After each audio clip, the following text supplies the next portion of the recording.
मार्फत की दुनिया के मुअज़्ज़ज़ दोस्तों, मैं हूँ सईदा शहजादी और आप तमाम देखने और सुनने वालों को अस्सलाम वालेकुम। नाज़रीन गिरामी, ये किताब देखें जो आपकी स्क्रीन पर चल रही है। रूस का जिक्र हदीस मुबारका में मौजूद है।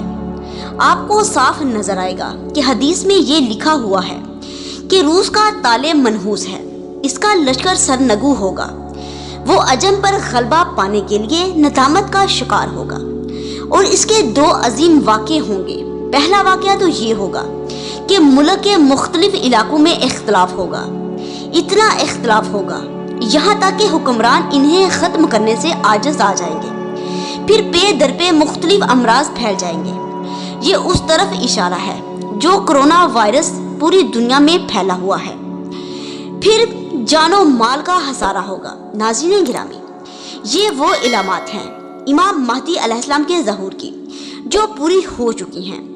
रूस और यूक्रेन की लड़ाई इस बात की दलील है कि रूस में खून खराबा हो रहा है और वो इस वक्त किसी की बात नहीं सुन रहा और बेखौफ खतर यूक्रेन पर मिसाइल और गोले दाग रहा है, क्योंकि जब जंग होती है तो नुकसान दोनों तरफ से होता है। किसी एक मुल्क को नुकसान नहीं होता, बल्कि हमसाये मुमालिक भी जंगों से मुतासिर होते हैं, बल्कि यूं कहूँ कि पूरी दुनिया जंगों से मुतासर होती है।